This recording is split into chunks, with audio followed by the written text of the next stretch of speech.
myself. I mean, I can barely walk. You know, I've been on a sofa for 18 months. Right, let's on with the motley. We have 2 acts in this section, then a break, then an act, then a break. But you can order your drinks during the interval, but remember, if you could do so surreptitiously and without bright lights, that would be fantastic. Our first act has not played in this building before. Has done the online show. We've been introduced to some great acts via the online show. I'm sure we'll be luring into this building as soon as we can. And this first act is among those. So, with great pleasure, an Excess Malarkey debut, but a terrific act. Stamp your feet, clap your hands, and give it up for Tadiwa Mahlunge!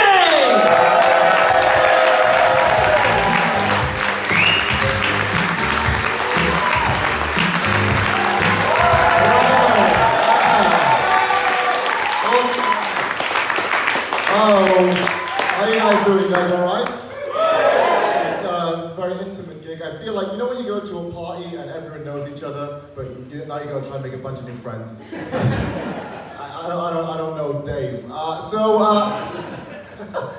name is Tadiwa Mahlunge. I hope I'm saying that right. I don't want to offend anybody. My best friend's black. I've got 2 sisters. Anyone else got relatives? Got 2 sisters. My youngest sister's name is Sarah. My older sister's name is Mildred. My mother's name is Yvonne. My grandmother's name is Doreen. My name is Tadiwa Mahlunge. Fuck kind of Wakanda detour did they take on this? Not appreciated at all. I try to be a good brother, but there's weird age gaps in my family, you know. Like my little sister is 11, I'm 23, and my older sister is 34. Don't know why mum only fucks once a decade. You know, all I knew at the time was that she's passed it on to me. It was good in the playground, it was very useful, you know, growing up, kids would make fun of me, like, oh, I shagged your mum, oh, I shagged your mum. I was like, it is not the year of the cock, my friend. Check your horoscope, she can't have fucked my mother. Trying to be a good brother is tricky. The age gaps make things weird, like my little sister, she likes to call me Dad a lot, because my name is Tad, and she's an idiot. You know, well, back before the pandemic, we're in Westfield, a big shopping centre in London, as a family. I got off to talk to a girl because I'm a fucking flirt.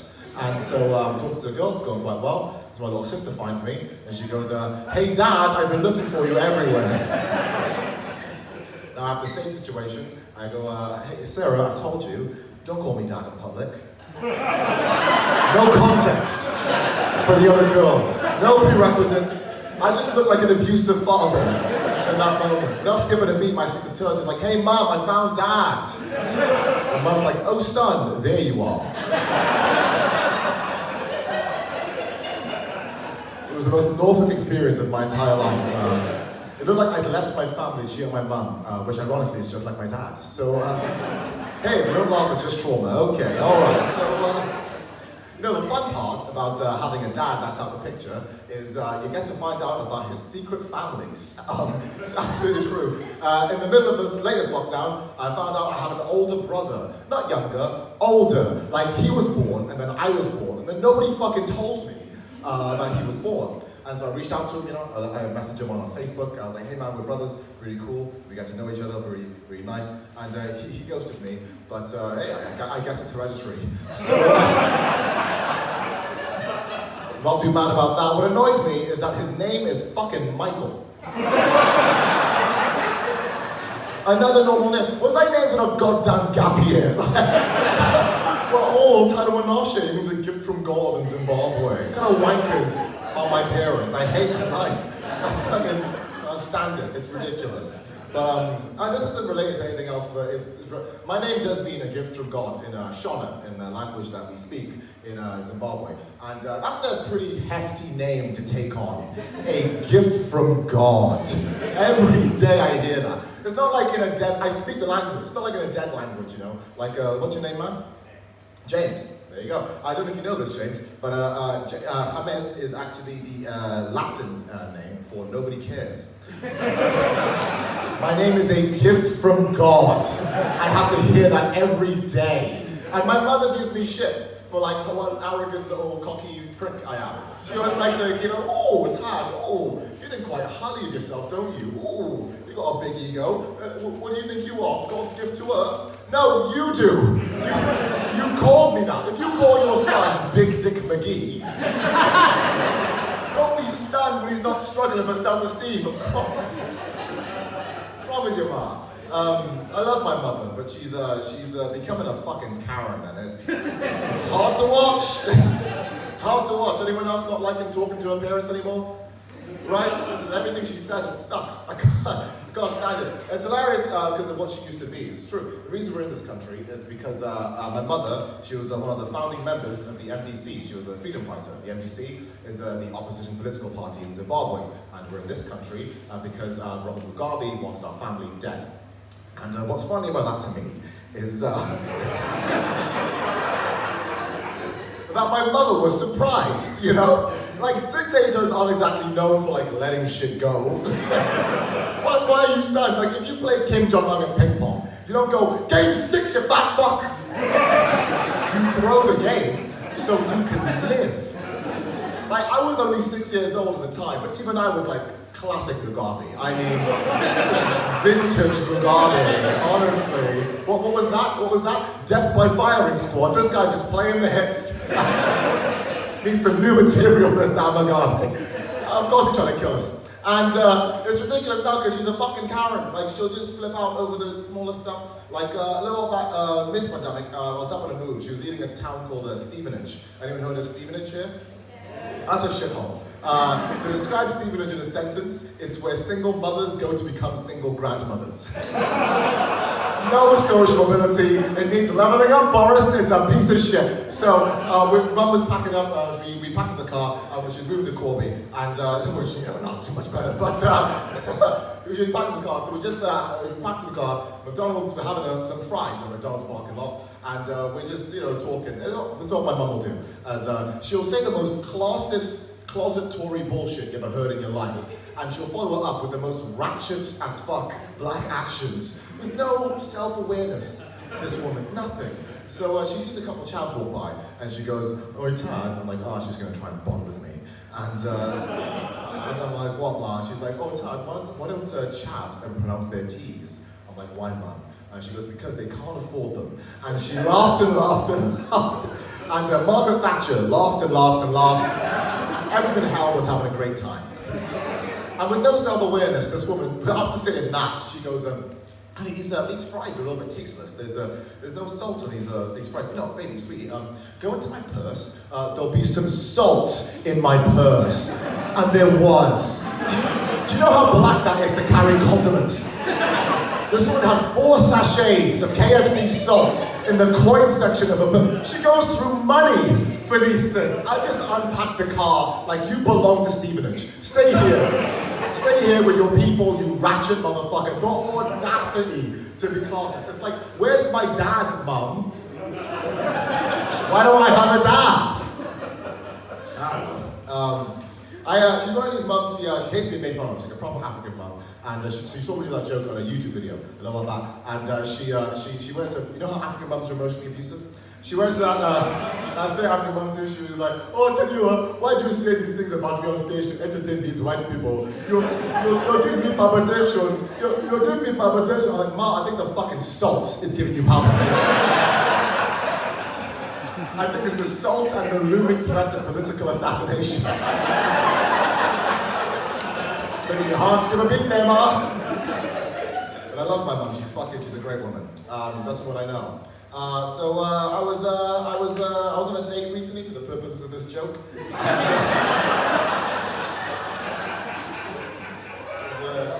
it was a Tinder day. It was the last day I went on from my current girlfriend. It was an American girl, and she was like, so Tadiwa, what made you swipe right on me? And I was like, it was your pretty blue eyes. And I said, what made you swipe me? And she went, well, you're black, but like safe. I know. And as I stopped her in the back of my van, I thought, you have severely misread my bloodlust. Because once you go black, you never come back. That's my rule for love and life. I've killed many women. The joke doesn't work everywhere. I saw that joke a couple of weeks ago in South Kent, really posh part of London, and I was talking to a girl after the show, and I don't know if you noticed a trend, but it doesn't go well. I saw this posh girl, and she was like, yeah, I really liked your stuff until you did the whole I'm black thing. I feel like it's been done before. I was like, well, yeah, that's how you have black people. And she was like, you know what I mean? When you see white comedians that go on stage, they don't just go on stage talking about how white they are. And I was like, you know, that's fair, that's true, that's a good point. But tonight I did see about 7 different comedians going on stage talking about hummus, and veganism, and the Duke of Edinburgh Award. White water rafting, and studying history at Durham University. So I think it came up implicitly, you know. That's the thing about being white. When you're white, you don't have to say I'm white to say I'm white. You just have to be James A. Caster. People get it. Oh, I'm nervous. Oh, I have social anxiety. Oh, it's hardly packing out rooms at Peckham. That's what I'm trying to say. Okay. The day that James A. Caster sells out Lewisham, that's when gentrification is complete. That's the day they kick the last of us out. It's true. But you know, I feel for her. I get why she was saying that shit. She just didn't want to seem racist, you know. And I get that impulse. But I feel like we've reached a point as a society. Some people, they're a little bit too not racist for my liking. Like, you know these people that are so afraid of you and looking racist, they won't even say someone's racist, even when it's just useful and descriptive.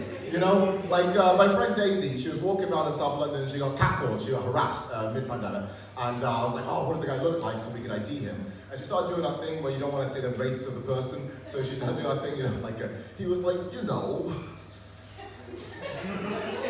Now I'm saying? What are you saying? He was like, you know. No, what did he look like? He was like, you know. I was like, oh, he was Chinese. Oh, they're such good dancers now. Okay. But I feel for the whites, you're so boring. There's so much you can't say. I speak with a freedom you'll never understand. And no one's counting on me. I'm slick. It's gonna be. That's it. But I feel for you guys. But there's some white benefits I would like in my life. I won't talk about white privilege on stage, by the way. I never talk about white privilege on stage because I do a lot of gigs in Scotland, and that shit is not spread out. And I find it offensive when well-to-do, minority ethnic acts go on stage talking about white privilege with my accent, you know. You have no idea what it's like to be discriminated. I guess, like, even if you're making a good point, all people are going to hear is, it's Leviosa, not Leviosa. You're not changing minds, man. Come on. Do you like about that joke? When I'm in the south, I say the north. When I'm in the north, I say Scotland. When I'm in Scotland, I say different parts of Scotland. Oh, Kirkcaldy is on a little place that shines. I have no soul. But it's true, I'm not talking about privilege. What I would like, though, is I would love white hair. Golly gee. What I would kill for white hair, man. It's so soft. You used to know what it was like. It's the best thing in the world. So would you? Like, fucking, it's the, oh my god, what I would do, because black hair is too dense, you know. Okay, combing black hair is the most painful thing in the world. Like, when I'm at my white girlfriend's flat, that's what I call her, by the way. When I'm at Anna's flat, I have to, like, comb my hair in the other room so she can't see me shaking like a Vietnam veteran. It's that painful. Like, combing black hair is so painful. They called the first slavery movie Roots. Just to get at the heart of the struggle. I swear to God, like, to be a good dad, that's why I want a white wife. I want a white wife so I can have at least a half-white baby, just to soften up that hair a bit. That's what I want. Like, I'm gonna do anything I can to make my baby as white as possible, you know? Like, you know you might play the baby music in the womb? I'm gonna play him Simon and Garfunkel. And to make him really white, I'm gonna rub the womb out of time to the music. Is he kicking? No, he just can't dance. It's a white baby. It's It's tricky, it's weird. Race is annoying. It comes up in your life in times you wouldn't even fucking expect. Like in the first lockdown, I got hit by a car. I was cycling down a big hill and I got T-boned, and I was fine, thank God. And like I said, you go over there, we'll sort our details. So I'm wheeling my bike to the white lady that hit me, classic. And on my bike, I'm disheveled. I've just been hit. And I'm like emotionally vulnerable. I need some support. And it's a red light. And there's an older black gentleman in his car, and he leans his hat out of his car, and he's like, "Hey boy, what you walking to her for?" And I was like, "Oh, I'd like to talk to her." He was like, "What you gonna talk to her about? You're gonna sue? You think a white man gonna stop for you? You're not gonna get a cent, you broke motherfucker." I just got hit by a car. Why are you saying this? I want to explain to him, not everything's about fucking race, man, okay? I don't need the NAACP right now, I need the DVLA. We all share this road. I wanted to explain that to him, but I couldn't because I was too busy bleeding to death. I couldn't say that to him, I shit you not. Another Jamaican man in the car right behind him pops his head out of his car, and he's like, "Yeah, tell him, you broke motherfucker." And then the light goes green, and they just drive away. I assume to literally kick a man while he's fucking down. I just got hit by a car and then racially abused by black people. Do you know what a mindfuck that was?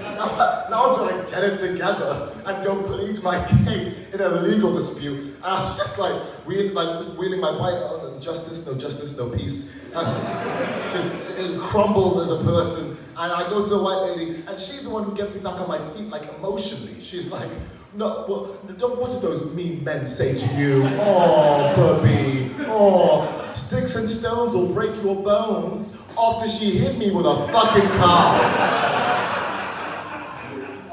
But I love white ladies. You guys are the best. I do. I got myself a white lady. I got one. I'm dating a beautiful middle-class white woman from the home counties. I'm living the immigrant's dream. I did it. I came here. I won. I won.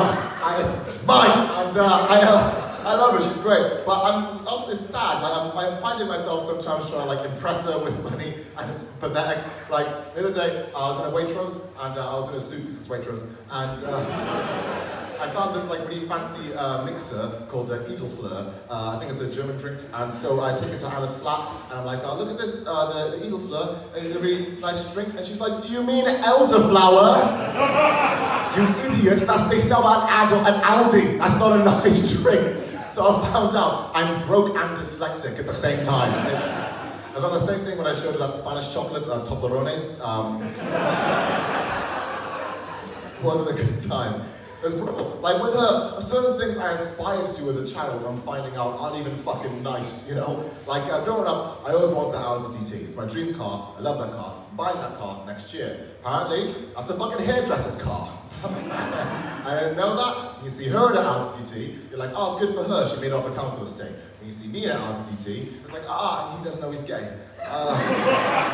He does, and I am fighting it. Fighting it every day of my goddamn life. I reached a point with the gay thing now where I think I've just accepted deep down. I'm one of those men who only burps from having too much jizz in my throat. I'm one of those men who only turns gay after his wife dies. I think that's who I am, deep down.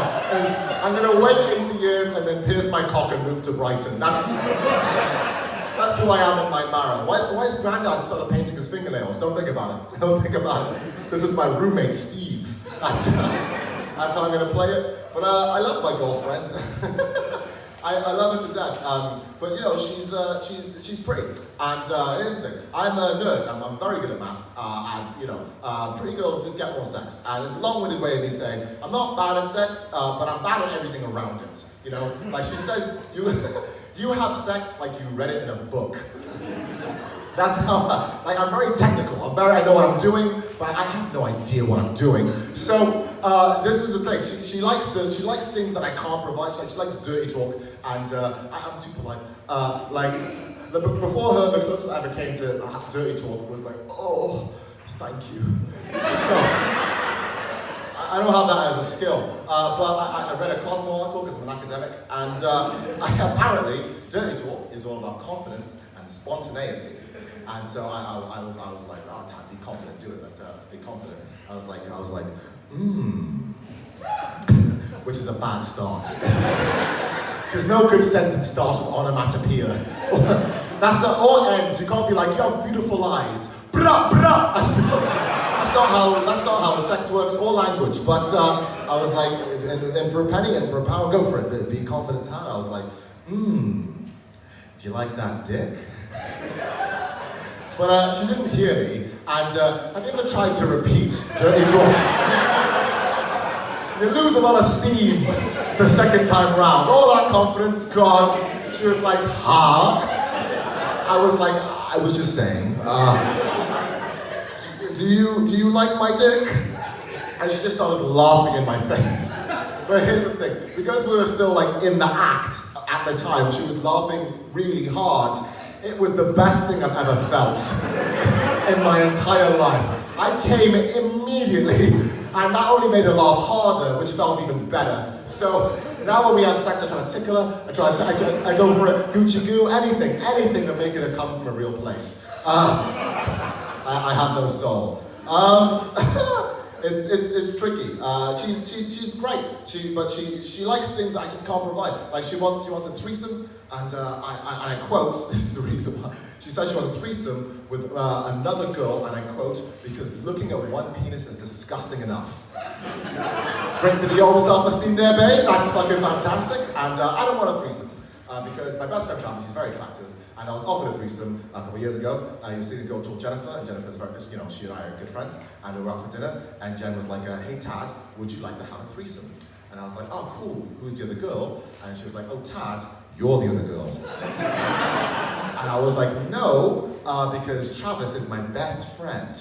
I don't know how to transition the vibe from like coming to being like boys again, just being lads. How do you move the vibe? How do you go from like, oh. So anyway, Chelsea are really good this season, and I'm doing a challenge for a title. You're not going to finish, I want to play FIFA. You're not going to make him come in a laddish way. How do you do that? We like to come with Travis, because Travis is our mate, and when we come with Travis, he gets it out in 8, 7, 6, 5, 4, 3. Did you come, you wanker? That's not how you make friends. Anyway, I've been Tadiwa Mahlunge. Thank you very much.